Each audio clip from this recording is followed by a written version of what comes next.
오늘 주신 하나님의 말씀은 마가복음 11장 15절에서 18절까지 말씀입니다. 마가복음 11장 15절에서 18절까지 우리 함께 읽겠습니다. 저희가 예루살렘에 들어가니라. 예수께서 성전에 들어가사 성전 안에서 매매하는 자들을 내어 쫓으시며 돈 바꾸는 자들의 상과 비둘기 파는 자들의 의자를 둘러 엎으시며 아무나 기구를 가지고 성전 안으로 지나다님을 허치 아니하시고 이에 가르쳐 이르시되 기록된 바 내 집은 만민이 기도하는 집이라 칭함을 받으리라고 하지 아니하였느냐. 너희는 강도의 구려를 만들었도다 하시매 대제사장들과 서기관들이 듣고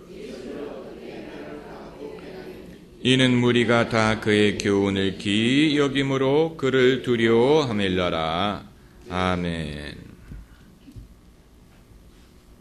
2주 전에 금요 심야기도회에서 오늘 본문을 가지고 돈벌이가 되는 종교라는 제목으로 제가 설교를 한 적이 있습니다.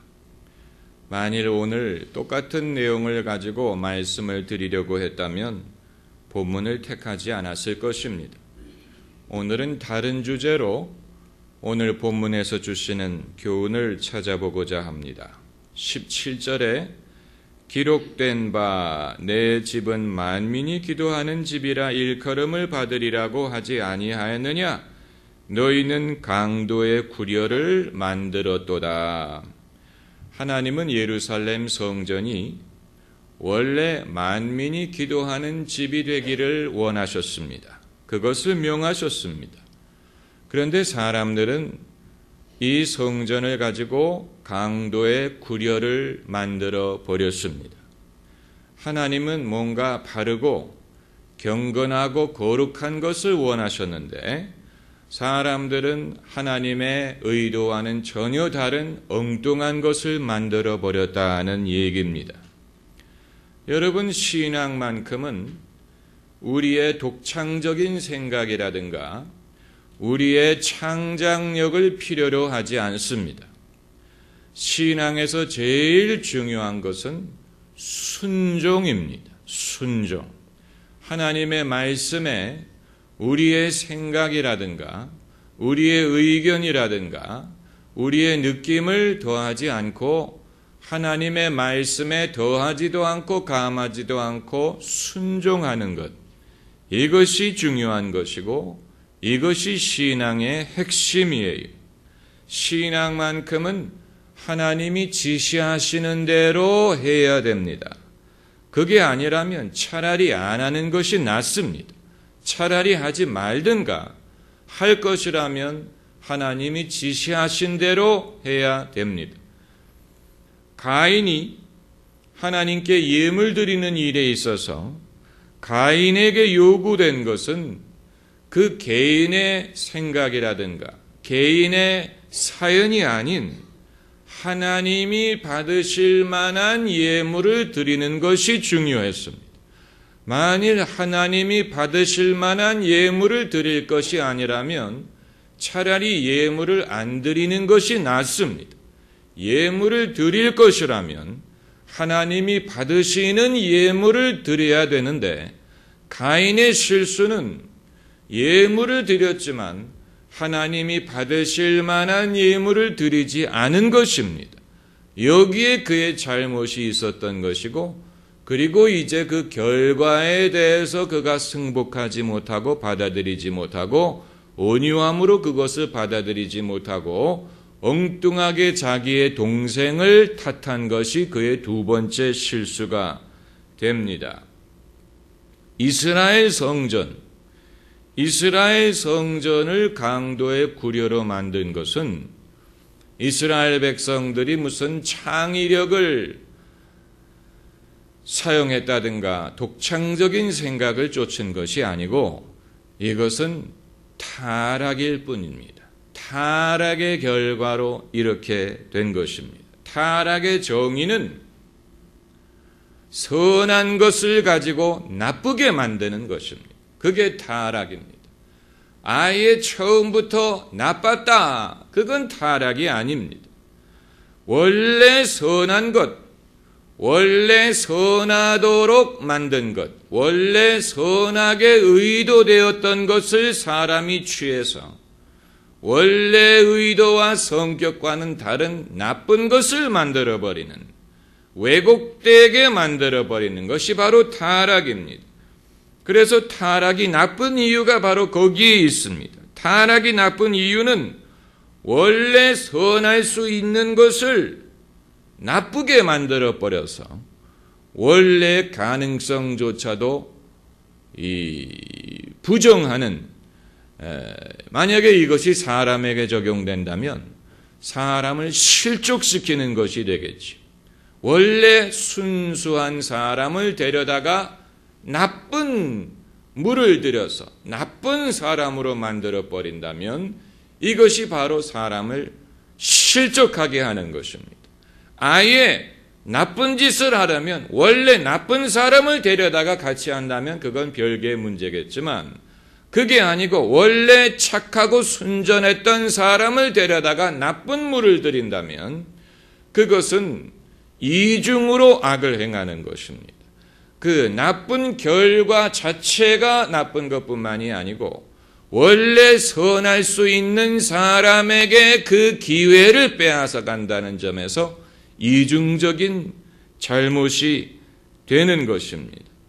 만일 이스라엘 백성이 차라리 소돔이라든가 고모라 같은 도시를 다시 개발해가지고 애초부터 타락의 도시를 만들었다면, 그리고 예루살렘 성전은 예루살렘 성전대로 경건하게 지키고 아예 애초부터 타락의 도시를 만들었다면 그건 이중적이기는 하지만, 그러나 적어도 거룩한 것은 거룩한 것으로 보존할 수가 있었을 텐데 이스라엘은 그렇게 한 것이 아니고 그들의 욕심, 그들의 죄, 이런 것이 거룩한 것에 스며들어 가지고 원래 하나님이 구별되기를 원했던 것을 더 이상 구별되지 못한 그들과 똑같은 타락한 것으로 만들어버린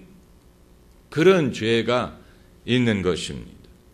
여러분, 성은 성스럽다 하는 말이고 속은 속되다라는 말인데, 성과 속의 엄격한 구별이 차라리 나을 수 있습니다. 이건 이제 현대인들의 고민입니다. 이 거룩한 것과 속된 것이 내 안에 공존할 때에 사람들이 그 가운데 벽을 세워서 거룩한 것은 거룩한 때에 거룩한 일에 거룩한 곳에서는 거룩한 법칙을 따르지만 속된 장소, 속된 일에서는 그들의 속된 욕심을 따르는 인간 내면의 어떤 이중적인 삶을 유지하는, 이것은 현대 신앙인들의 고민입니다. 그래서 많은 설교자들이 그건 잘못된 것이다. 성과 속의 구별을 우리 안에 만들지 말고 이제 모든 것을 이 거룩한 것으로 통합해야 된다. 거룩한 것으로 만들어야 된다. 그건 당연히 좋은 이론이고 당연히 우리가 추구해야 될 것이지만, 그러나 만일 불가피하다면, 만일 인간이 그런 어떤 속된 욕망이라든가 속된 시험이 완전히 없어지는 것이 불가능하다면, 그렇다면 적어도 거룩한 것은 거룩한 것대로 보존하고 그리고 속된 것은 속된 것대로 유지하는 것이 차라리 나을 수가 있습니다. 그런데 만일 그렇게 하지 않고 통합을 하는데 거룩한 것마저도 더 이상 거룩하지 않고 경건하지 않고 거기에 사람의 추한 생각과 욕심이 스며들어 가지고 원래는 만민이 기도하는 집이 되어야 하는 성전을 강도의 굴혈로 만들어 버린다면 이제는 더 이상 어떤 도리가 없는, 그것이야말로 이 하나님의 심판을 자초할 수밖에 없는 그런 것이 되어버리는 것입니다. 그러니까 모든 것이 다 하나가 되어야 한다, 솔직하게 일관적으로 살자라는 원리가 이론적으로는 참 좋은데 인간의 현실에서는 그것이 거의 불가능하다는 것을 우리는 경험상 알고 있지. 사회적인 문제도 마찬가지입니다. 사회적으로 이 소위 이 타락한 그런 동네 타락한 산업 이런 것을 이 불법화하고 또 차단하고 문을 닫게 하고 내쫓고 정화하자, 그 이론, 그 원리는 참 좋은데 그러나 인간이 사는 곳에는 음지라는 것이 없을 수가 없어. 적어도 예수 그리스도께서 오시기 전까지는 이 세상에는 음지라는 것이 존재합니다. 그래서 사람들이 어둠 속에서 거래를 하고 어둠 속에서 돈을 벌고 어둠 속에서 자기의 욕심을 쫓으려는 이런 것이 없어지면 얼마나 좋겠습니까? 그러나 그것이 없어지지 않고 없어질 수 없다면, 그렇다면 어느 정도는 음지라는 것을 허락할 수밖에 없지 않냐, 이런 이제 우리가 생각을 하게 됩니다. 그러니까 이스라엘의 경우에는 사람들이 매매하고 사고 팔고 돈을 벌고 돈의 원리 앞에서는 그야말로 거룩한 것도 없고 성스러운 것도 없고 심지어 성전 안에서까지 사고 팔아 돈벌이를 하려는 그런 속성이 있다면 다른 곳에서 그것을 하게 만들고 성전만큼은 거룩한 곳으로 보존을 해야 되는데 그게 아니고 이들은 그야말로 가로막는 장벽을 그냥 무너뜨려 버리고 물이 스며들게 만들었어.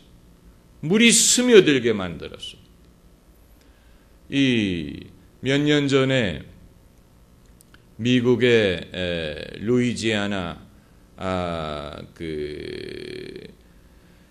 홍수가 이 한 도시를 완전히 물에 잠기게 했지요. 루이지애나의 수도가 이름이 뭡니까? 아무도 몰라요. 루이지애나의 수도의 이름이 뭐예요? 뉴올린스.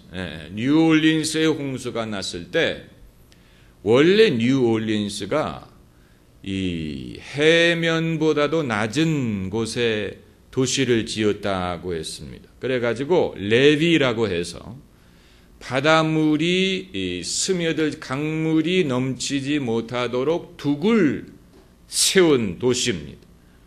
만약에 이 둑이 너무 무너진다든가 이 둑이 강물이 이 둑보다도 더 높이 찬다면 도시가 물에 잠길 수밖에 없는 이 둑의 역할이 굉장히 중요한 그런 도시였는데 허리케인 카트리나가 오면서 그 둑이 무너지고 범람해서 강물이 범람해서 도시 전체가 물에 잠기지 않았습니까? 미국에서는 큰 재난이었죠. 이처럼 우리의 인생에도 우리의 신앙에도 둑의 역할이 반드시 필요하다. 이 둑이라는 것이 사실은 부끄러운 것입니다. 둑이 있다는 말은 범람의 위기가 있다는 것을 인정하는 것이기 때문에 그 자체가 어떤 불완전의 가능성을 보여주는 것입니다. 우리 안에도 어떤 불완전의 가능성이 있습니다. 나는 이런 유혹에 약하다라든가, 나는 이런 곳에는 안 가는 것이 낫다, 나는 이런 친구와는 어울리지 않아야 된다, 나는 이런 자리에는 가지 않아야 된다. 이게 이제 사람들이 만들어 놓은 둑이에요. 둑이 존재한다는 것은 자기가 취약한 면이 있다는 것을 전제하는 것입니다. 내가 이런 친구들과 어울리다 보면 내가 시험에 든다는 것을 인정하는 것입니다. 내가 이런 일을 하다 보면 내가 원치 않는 일을 할 수 있다는 것을 전제하는 것입니다. 그러나 그걸 아는 것이 지혜고, 그리고 그렇기 때문에 둑을 만드는 것이 그것이 지혜예요. 만일 사람이 헛된 허풍을 떨어서 나는 이런 거 필요 없다, 나는 어떤 유혹도 받지 않는다, 덤비려면 덤벼봐라, 이렇게 하게 되면, 둑을 만들지 않으면 세상의 시험의 강물이 범람을 해버립니다. 그리고 그것을 막을 수 있는 장치가 없어요. 그렇게 되면 어떻게 됩니까? 모든 것이 강물에 잠겨버리게 됩니다. 이건 그 사람의 도덕적인 파멸을 가지고 옵니다. 사람은 자기의 약한 부분이 없을 수 없어요. 그래서 하나님은 사도 바울에게 교만하지 말라고 육신의 가시를 주신 것입니다. 이것은 하나의 둑의 역할을 하는 거예요. 하나님께서는 바울이 받은 계시의 위대함을 인해서 바울이 교만할 수 있다는 것을 아셨어요. 사도 바울이 너무 많은 계시를 받았어요. 너무 많은 것을 알았어요. 그래서 그가 교만해질 수 있다는 것을 아셨어요. 그렇기 때문에 사도 바울이 세 번째 하늘을 보고 난 다음에 그에게 육신의 가시를 주셔서 교만하지 않고 자신의 연약함을 인하여 하나님의 능력을 의지할 수밖에 없도록 만드신 것입니다. 이것이 하나의 safety valve, 이 안전을 위한 장치가 된 것입니다. 그래서 사도 바울은 그게 자기의 한계라는 것을 알아요. 내가 만일 이 육신의 가시라도 없었더라면 내가 타락해서, 내가 교만해서 타락했을 것이다. 내가 멸망의 길로 갔을 것이다. 그래서 육신의 가시가 괴롭기는 하지만 육신의 가시가 있기 때문에 내가 멸망하지 않고 타락하지 않고 교만하지 않고 내 사명을 충실히 지킬 수 있다면 육신의 가시가 나에게는 은혜다. 그게 바로 그가 고린도 후서에서 고백한 내용이 아닙니까? 그러니까 믿음의 사람 바울까지도 그의 취약한 부분이 있기 때문에 하나님께서는 그 취약한 부분에서 무너지지 말라고 그에게 어떤 한계를 지어준 것이죠. 육신의 가시를 통해서 그가 그 범위를 넘어가서 타락하지 않게 하신 것인데, 여러분, 우리 모두도 마찬가지입니다. 이스라엘 백성들이 이 예루살렘 성전을 강도의 구렬로 만든 것은 참 부끄러운 일입니다.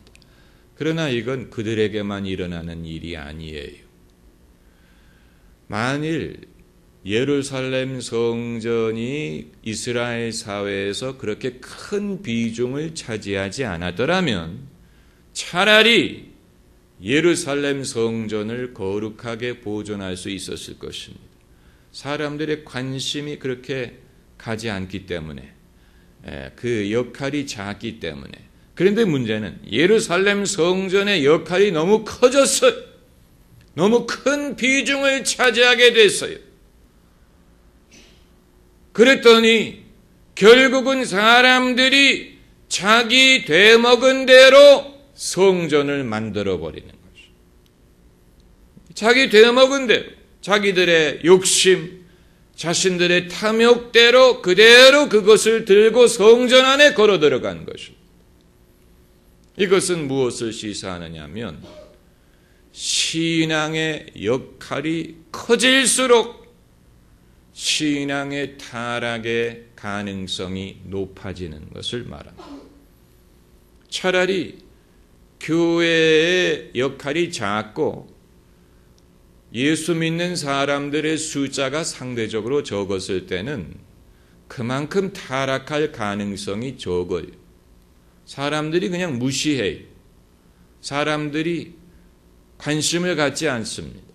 그런데 교회가 이제 무시할 수 없는, 외면할 수 없는 큰 역할을 감당하게 되니까 이제는 사람들이 교회를 알고 기독교를 아는데 자신들의 되먹은 대로 교회에 들어가는, 자신들의 되먹은 대로 신앙생활을 하다 보니까 타락의 위험이 더 많아지게 된 것입니다. 타락의 위험. 원래 사람에게 무엇을 맡기는 것은 그래서 위험한 것입니다. 사람에게 직분을 맡기든 은사를 맡기든 사람에게 복을 주든 사람에게 이 우수한 머리를 주든 사람에게 많은 천재적인 재능을 주든 거기에는 항상 위험이 따릅니다. 왜냐하면 사람이 원래 선한 목적으로 선한 이유로 하나님이 주시는 것을 받아다가 자기의 형상대로 이상하고 엉뚱하고 왜곡되고 악한 것을 만드는 경향이 있기 때문에 그렇습니다. 그렇기 때문에 사람에게 무엇을 맡기는 것은 늘 위험합니다. 직분, 은사, 재물, 성공 다 마찬가지 위험이 따라요. 우리는 나는 위험해도 좋으니까 제발 성공 좀 한번 해봤으면 좋겠다. 나는 위험해도 좋으니까 제발 한번 천재가 돼봤으면 좋겠다.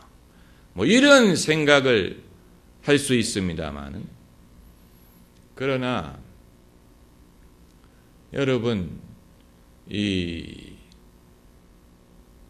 루시퍼가 원래는 하나님의 피조물 중에서 제일 뛰어난 피조물이었다고 하지. 그래서 자기의 아름다움과 자신의 위대함 때문에 어떻게 됐습니까? 교만해졌지. 그래서 나중에는 하나님마저도 대적할 수 있다고 생각하면서 마귀가 된 것이 아닙니까? 하나님은 교만이라는 것을 아주 위험하고 아주 제일 싫어하십니다. 하나님은 그래서 교자만 나오면 낮잠 주무시더라도 교자만 나오면 깨시는 거. 교만. 교만이라는 것은 이 하나님의 창조의 피조물 중에 가장 뛰어난 하나님의 형상으로 지음받은 인간이 지을 수 있는 죄 중에 가장 큰 죄가 그래서 교만. 왜냐하면 하나님의 형상으로 지음을 받았기 때문에 인간에게는 어떤 특별한 능력, 천재적인 능력, 이런 것이 가능해. 그런데 그것이 원래는 선한 목적으로 맡기신 것을 사람이 가져다가 이상한 것을 만드는 것입니다. 만민이 기도하는 집이 되라고 명하신 성전을 강도의 구렬로 만드는 거죠. 그렇기 때문에 맡은 자에게 구할 것은 성공도 아니고 또 어떤 그 숫자적인 결과도 아니고 맡은 자에게 구할 것은 충성과 성공은 다른. 충성은 내가 성공해야 된다는 유혹으로부터 자기를 지키는 것이 충성. 충성은 내가 유명해져야 된다라는 유혹으로부터 자기를 지키는 것입니다. 충성은 뭔가 내가 남들에게 보여줘야 된다라는 유혹으로부터 자기를 지키지 않으면 불가능한 것입니다. 충성은 비록 내가 작을지라도 하나님 앞에서 내가 순수하고 깨끗하고 바른 것을 지키는 것이 충성이. 맡은 자에게 구할 것은 충성입니다. 하나님이 이후에 잘하였도다. 착하고 어떤 종아? 충성된 종아. 주님이 왜 충성을 귀중하게 여기시느냐? 충성할 때만이 하나님의 원래 의도를 우리가 지킬 수가 있기 때문입니다. 할렐루야. 기도하십시다. 세상 즐거움 다